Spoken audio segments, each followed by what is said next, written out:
Hello everybody. I welcome you all to the session on performance appraisal methods. In the last sessions, we discussed about various approaches to performance appraisal. Today we will discuss about various performance appraisal methods. I am Dr. Chandrakant Sahu, Institute of Management and Information Technology, Kotak. So there, broadly speaking, there are two kinds of methods. So one is traditional, another is modern methods of appraisals. Okay. So what are the basic differences that we find between traditional approach and modern approaches? If you see, the traditional approaches traditional appraisal methods are more individualistic in nature, so individual centric. It is basically the appraisal by boss. It is also it is control oriented, and basically it is documented. Everything is documented here in traditional appraisals. Okay. But if you look into the modern or system appraisal methods, we find that modern methods are more systematic in nature. Okay. So the objective is also that there is also developmental objectives. During when we are discussing about the approaches, we were also discussing this, that modern methods link to the improvement of or perform it links to development of the employees. So therefore it gives importance on the developmental aspects, and it also that nature is also problem solving. So what are the leadership styles as far as traditional appraisal methods are concerned? So traditional methods are more directional and evaluative in nature, whereas modern methods are facilitative and coaching. Okay? Coaching for development.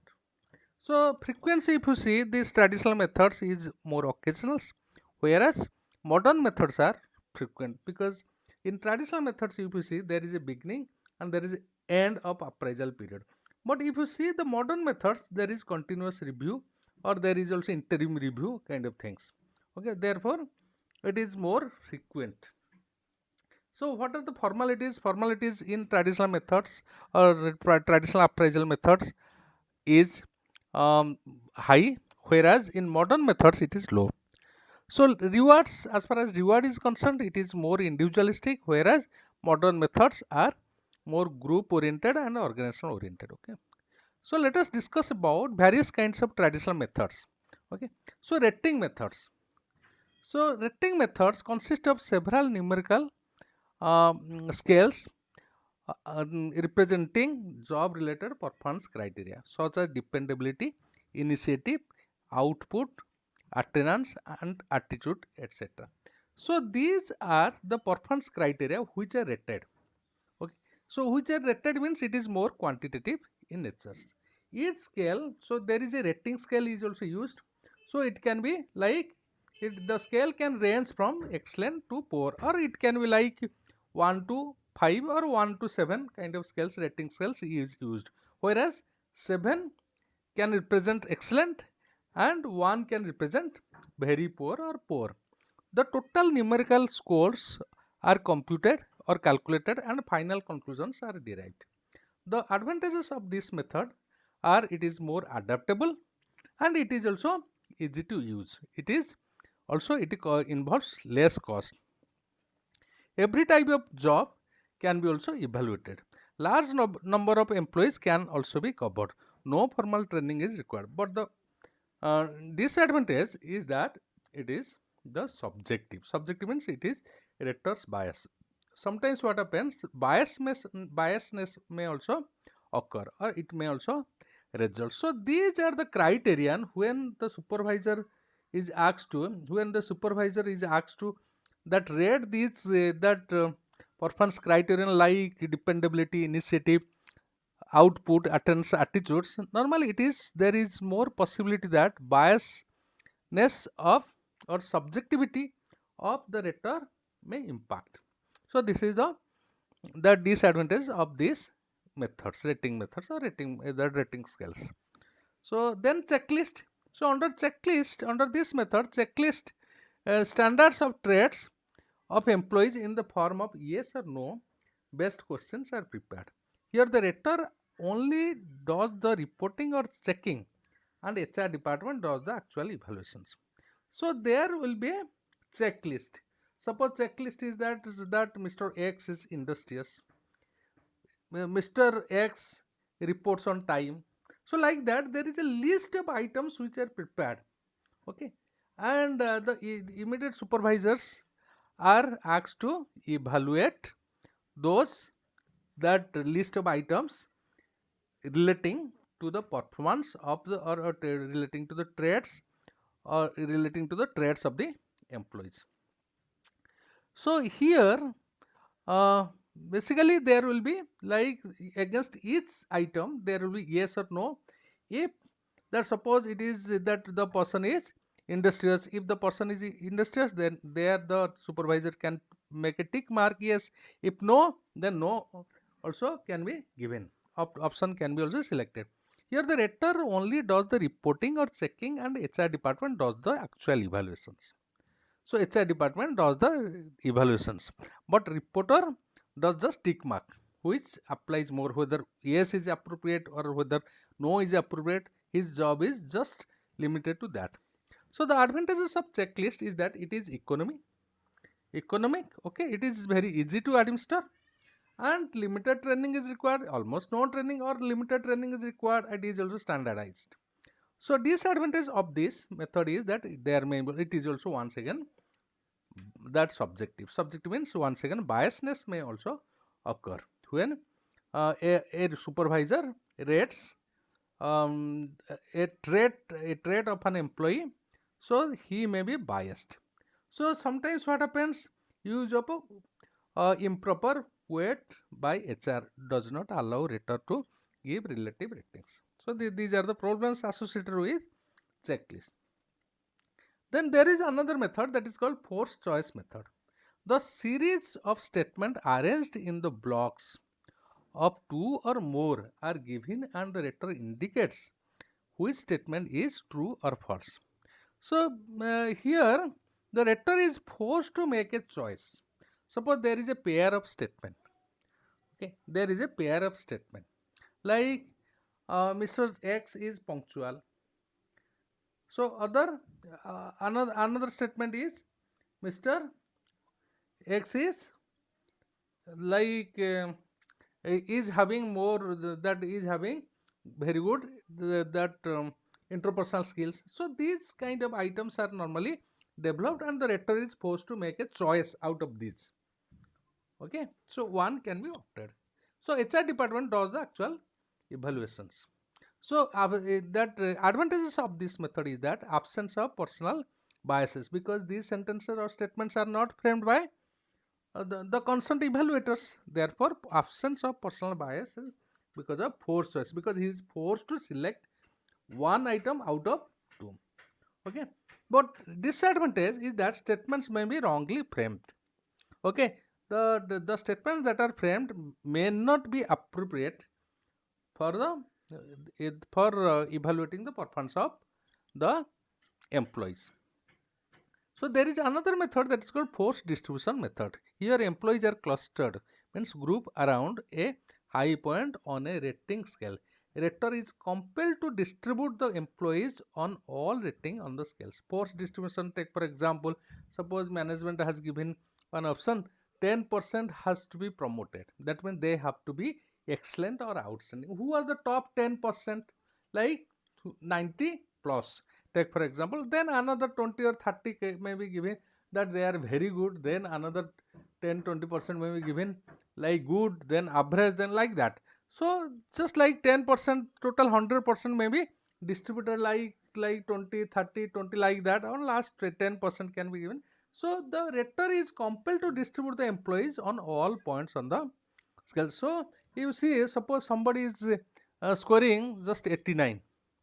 Okay, so 89 and another person is scoring that 90. In that case what happens, so the 90% will the 90% person who is the person who is scoring 90%, that he is likely to be promoted. So he is likely to be, or he is rated as excellent, where the person just with 1% difference he is rated as very good. So the person with some negligible difference, the person is likely to be debarred from getting a that higher rating and getting also that that he will also that experience loss of a promotion kind of things. So forced distribution means the rector is compelled to distribute the employees on all points on the scales like 10%, 20% like that. Okay. So it is assumed that the performance is conformed to a normal distribution. Then we can also talk about critical incident method. This is also one another subjective method. The approach is focused on certain critical behavior of employees that makes all the difference in the performance. Supervisor as and when they occur record such incidents. So it is one second behavioral. It is also one of the behavioral that methods. So the positive and negative behaviors that are critical during an employment that during an performance appraisal period of an employee are recorded. Okay. So these positive and negative incidents are normally recorded. So then what are the that advantages? Evaluations are based on actual job behaviors. This is one advantage. So rating are supported by descriptions. Feedback is easy. So it also reduces recency biases. Chances of subordinate improvement are also high. The disadvantage of this method, normally negative incidents get more priority. Okay.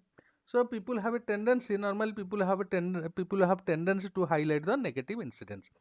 And sometimes what happens, forgetting incidents also may also take place. So people may not be able to that record some of the incidents that are also critical. So, okay, overly close supervisions, in that case also sometimes what happens, closely supervisions also take place, which is not also that which is not also good always. So feedback may be too much and may appear to be a punishment also sometimes. So therefore critical incidents, as these are the limitations. So we can talk of then field review methods, like this is an appraisal done by someone outside employee's own department, usually from corporate or HR department. One HR person may then make a field visit, or another person may make a field visit. Okay. So suppose those who are having like more exposure of those who deal with customers, take for example. So you can talk of better that MR, medicine representatives, this also happens. Okay. So feedback from the doctors, take for example, feedback from the point of sales, take for examples. So field review can work. Yeah, so normally this may not be reviewed the immediate supervisor may not review, but here somebody from the corporate or HR department may go to the field and take feedback from the field. Okay. So advantages of this, like useful for managerial level promotions when comparable information is needed. So it is also useful for managerial promotions. So disadvantage or limitations, outsider is generally not familiar with employees' work environment. That's also, this is also required that the person who is reviewing the performance of the concerned employees, he should be familiar with the work environment. Whereas when a person outside his department visits the field, take the feedback from the field and assess the performance of the concerned person. So justice may not take place here, because the person, that rector is not, or the person, or the person who makes the field visit is not familiar with the work environment of the persons. Okay. So observation or actual behavior is not possible in that case. So there is also another method that is called confidential record, like mostly used by government departments, but however its application in industry is not, cannot be ruled out. So here the report is given in the form of annual confidential report or SCR, and may record ratings with respect to following items such as attendance, self-expression, teamwork, leadership, initiative, technical ability, reasoning ability, originality and resourcefulness, etc. The system is highly secretive and confidential. So feedback to the assessee is given only in case of an adverse entry.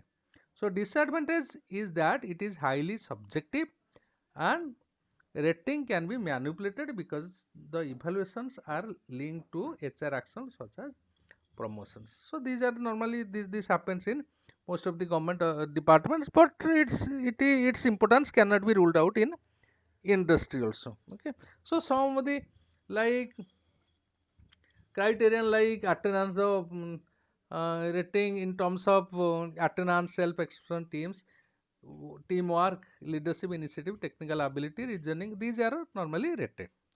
These remains as secretive, and these are kept normally as secretive and confidential. So feedback is only given to the assessee if in case of an adverse entry. Okay. So essay method, it is once again a subjective method. So normally the rector or the supervisor is asked to write an essay on the performance of the employees. Okay, so normally what in that the broad categories, or what a rector normally should write, he has to write on his overall impression on the impression of the performance of the employees, or his promotability, or existing capabilities, qualifications of performing jobs, strength and weakness, and training need of the employees. Okay, so it is more subjective because once again it is essay writing, it is not a rating, a yes or no, or rating kind of things, 1 2 3 4, like rating or excellent or very poor. So it is an once again it requires, essay method requires indeed the language skill of the rector also. So advantages is that it is extremely useful in filling the information gaps about the employees that often occur in a better structured checklist. So when we follow a structured method like checklist kind of things, so normally we sometimes we miss some of the information. We have to follow what is written. But in case of essay methods, since it is subjective, so more that it can that provide more informations, and it can bridge the information gap. So the disadvantage of this essay method is that it is highly dependent on the writing skills, something that I was talking about, the language skills of writer, and most of them are not good writer. Suppose take for example, technocrats are not, may not be expected to be excellent writers. So language ability, writing skills are required to follow that, to practice this method. They may get confused. Such success depends on the memory power of the rector also. So it requires also memory power of the rectors.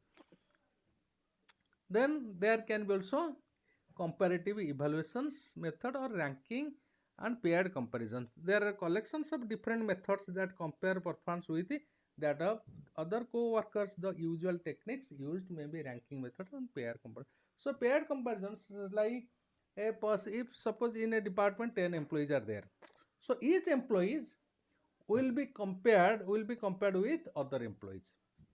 Like suppose in a small organization it can work like 10 employees. Suppose where there are thousands of employees, or like 10,000 employees are there. So paired comparisons, like each employee has to be paired in comparison with others as far as performance is concerned. This is very difficult. Indeed, this is a very tough task. So the usual technique used may be ranking method and pair comparison method. So there are some issues with this. These are all traditional methods. Then we can talk of ranking methods like superior ranks. It is very simple. Ranking methods such as we can talk of in classroom also. So based on the result we can rank the student. It is very easy to administer. Superior ranks his workers based on merits from best to worst. However, how best and why best are not elaborated in this method. This is the limitations. So it is easy to administer and explanations. Paired comparison we have already discussed. In this method, each employee is rated with another employee in the form of pairs. The number of comparison may be calculated with the help of the formula that is given, n into n minus 1 by 2. Okay. So this is basically this method is very difficult to implement or use where there is large number of employees working in one organizations. So then there are some of the modern methods we can talk of, like there is also management by objectives. Like it is a mutual goal setting process where both supervisor and subordinate sit together to discuss about their objectives, the performance standard, or various plans of actions. So you can see this is the process flow. So manager and employees, manager and subordinates, and what they do, they plan, monitor and review. Okay, so under plan they define the objectives, set control points, choose timeline. There must be MBO must be, it is time oriented always. So monitor, check the progress, reassess goals. If goals are very difficult to be accomplished, reassess and offer feedback. So review, collect results, obtained results, award rating, then discuss outcomes. So there are some of the steps to implement for a successful MBA program. So certain steps have to be followed. So every manager must have 5 to 10 goals expressed in specific measurable terms. That is called SMART goal, specific measurable terms. So managers can propose their goals in writing, which will be finalized after the review. So each goal needs to include a description and a clear plan, list of tasks to accomplish it. Determine how progress will be measured and how frequently the progress will be measured. That is minimum quarterly.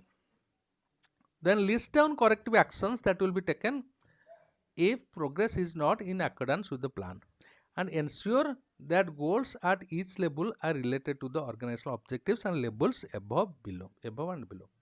Okay. The advantages of this MBO method that it is more useful for managerial positions. Okay, basically decision making positions. So it is managerial positions. Disadvantage of this, it is not applicable to all the jobs. Okay, all the jobs like in shop floor level where people need to be or employees need to be directed, MBO may not work. They have to be given their own target. There may not be participatory approach. So it cannot be applicable to all jobs. Allocation of merit pay may result in setting short term goals rather than important and long term goals, etc. So like there are also like retail giant Walmart is using this. Okay, this MBO is a participatory approach to manage the performance of its top, middle and first line managers. So this is all about management by objectives. This is developed by Peter F. Drucker, who is also known as father of modern management. So this is a very familiar method that is called 360-degree feedback or 360-degree appraisal method, or this is also otherwise known as 360-degree technique of performance appraisal. Okay, basically the employee here, the self or the employee is that appraised or assessed by all the people he is working with.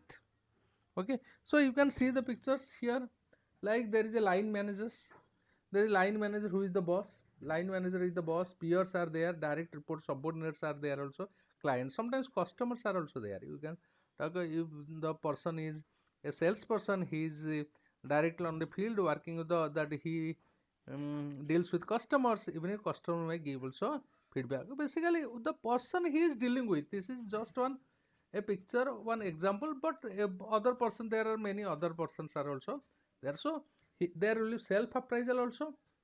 Okay, there will be self appraisal and many other people who are also working with the concerned person may also provide feedback. So advantages of this using 360 feedback is it increase the individual awareness of how they perform and the impact it has on other stakeholders. Okay, this is 360-degree feedback is also used for potential appraisal, as you know that. So the advantage, it helps increasing the individual awareness. So it also serves as a key to initiate coaching, counseling and career development activities. So coaching, counseling, career development activities, these are the parts of development um, um, aspects of performance management. So these are also required. So it also encourages employees to invest in self development and embrace change management. So it integrates performance feedback with work cultures and promote engagement. These are the basic advantages of 360-degree feedback.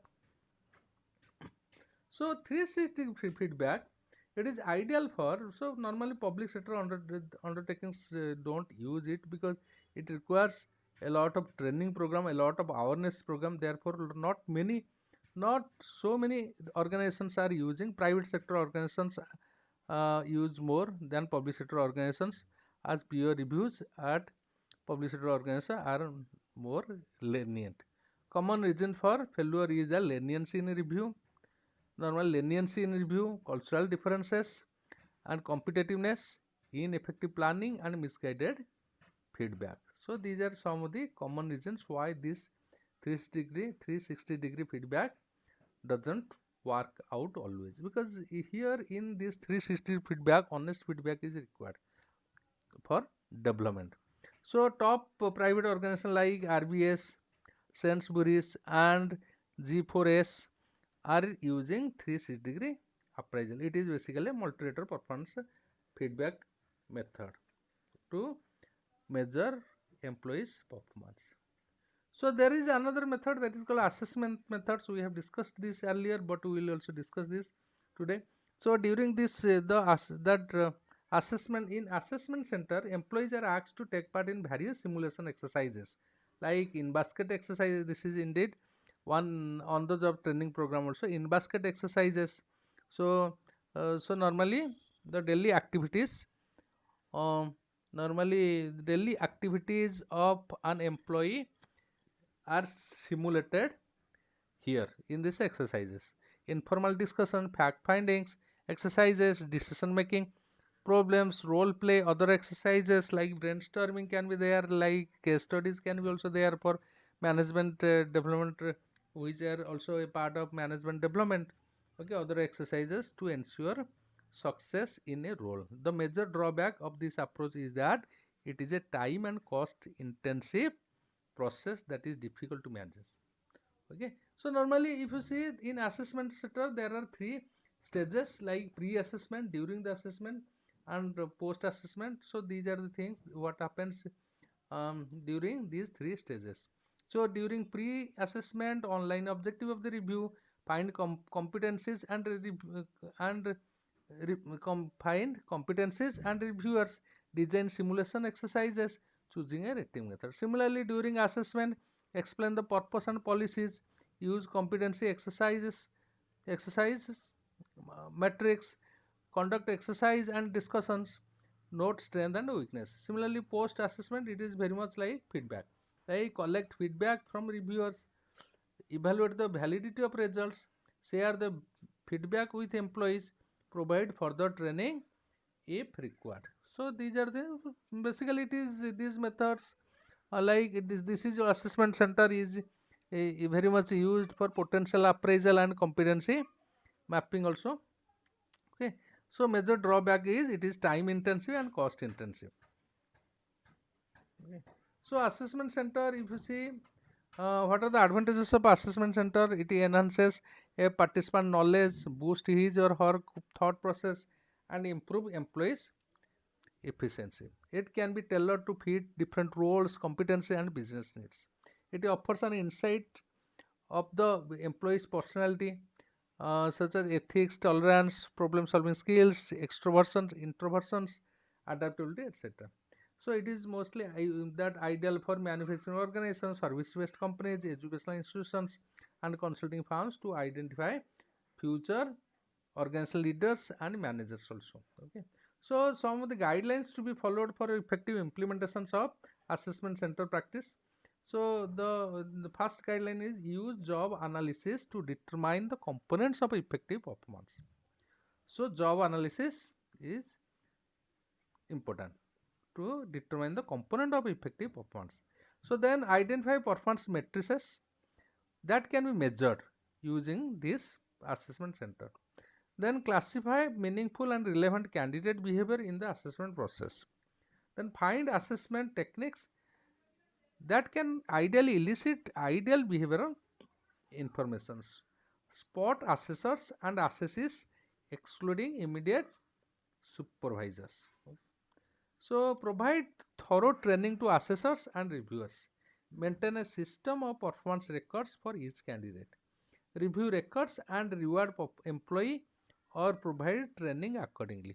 So there are some of the organizations like Microsoft, Philips, and several other private organizations also use this assessment center practices center practice to identify future leader in uh, their workforce. So there is also another, this is once again, this is one um, like bars, this is otherwise known as bars. Okay, bars stand for behavior accurating scales. It combines multiple of methods like SA method, critical incident methods, and it also like rating methods also, graphic rating scales also. It also combines like, so in SA method as we are discussing, like the supervisor may be asked to write an essay, which write an essay on the performance of the employees. This is which is more subjective. Then critical incidents, both positive and negative critical incidents may be highlighted. Okay, so that is also critical. Then rating, one graphic rating scales, like there will be some of the criteria like initiatives, take for example.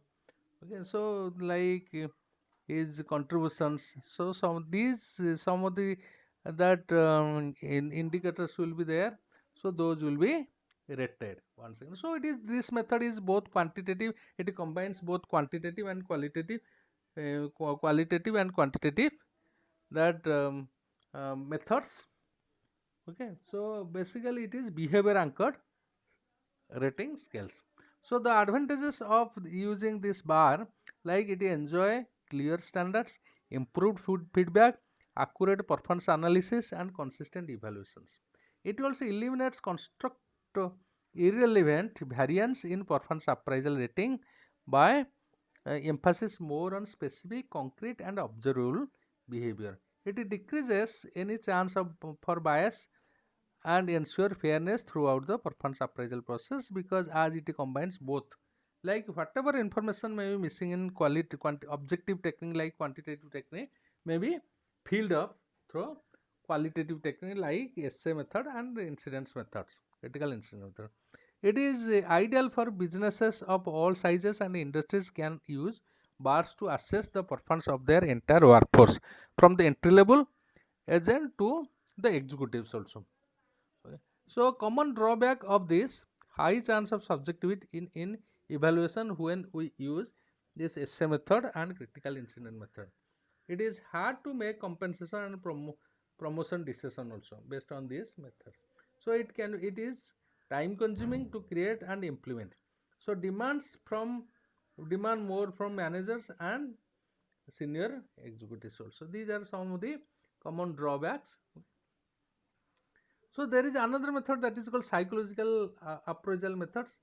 So normally psychological appraisals came in handy to determine the hidden potential of employees. This method focuses on analyzing an employee's future performance rather than their past performance. These appraisals are used to analyze 7 major components of an employee's performance, such as interpersonal skills, cognitive ability, intellectual traits, leadership skills, personality traits, emotional questions, and some of the other related skills are also. So normally it is psychological appraisal. So these major components of psychological appraisals, these are some of the major components of psychological appraisal. So qualified psychologist, it is not the immediate supervisor who does this assessment, rather qualified psychologists conduct a variety of tests like in-depth interviews, psychological tests, discussions, and many more. So to basically to they assess an employee effectively through psychological appraisal. However, it is rather slow and complex process, and the quality of result is highly dependent on the psychologist who administers the process. The specific scenarios are taken into consideration while performing psychological appraisal. For example, the way in which an individual employee deals with an aggrieved or aggressive customer can be used to appraise his or her persuasion skills, behavioral response, emotional response, and many more aspects also. Okay.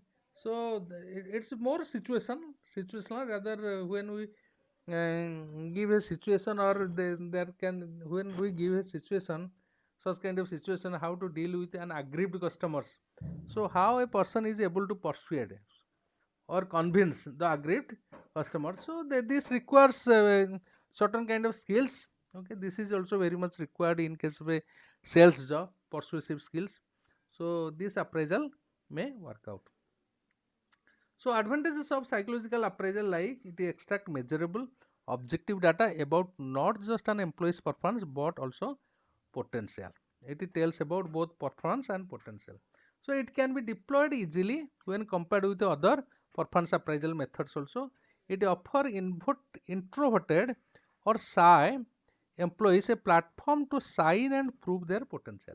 Okay, because the psychologists go very that moves to the personal level of the of the concerned employees and wins the confidence level of the that person who is appraised. Therefore, so he may help him to come out of his complexities.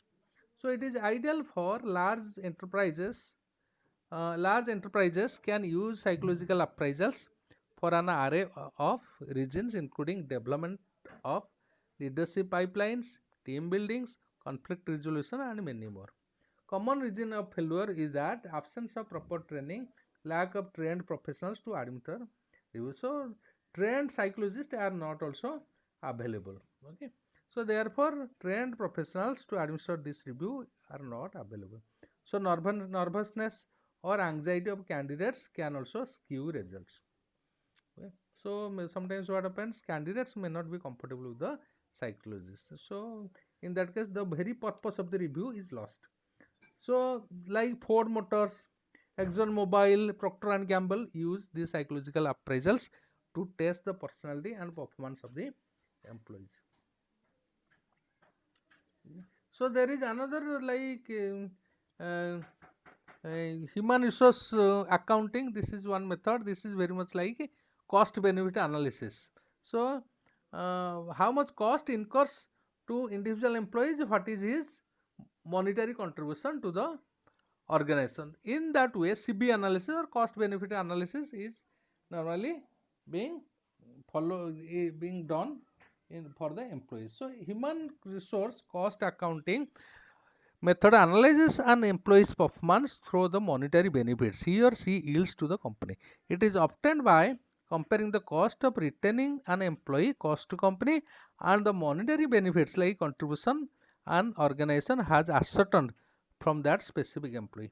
When an employee's performance is evaluated based on cost accounting methods, factors like unit-wise average service value, quality, overall cost, interpersonal relationship, and more are taken into consideration. It is high dependency on the cost and benefits analysis, and the memory power of the reviewer is the drawback of human resources accounting methods. So there are many advantages of this method, like efficiency measure the cost and the value that an employee brings to the organizations. It also helps identify the financial implication that an employee's performance has on the organizational bottom line. It is ideal for startups and small businesses where the performance of one employee can make or break the organization's success. So implementation of human resource cost accounting method, it identifies the gap between the market and current package of the employee. It determines the monetary and non-monetary value that an employee brings to the table. It also lists down the things that an employee achieved in the review period, the increase in the subscriber count, improvement in revenue, number of new deals won, etc. So this is human resource accounting method. This is also being used. So thank you very much for the today. So today we have discussed this. Mostly we have discussed some of the traditional and modern methods. Okay. So traditional methods normally didn't give much more importance on the development of the employees, whereas modern methods gave much more importance on the development of the employees, and it also looked for the development that future. Okay, future of the organization and the employees as well. Thank you very much for the today, for the session today. We will have another sessions next time.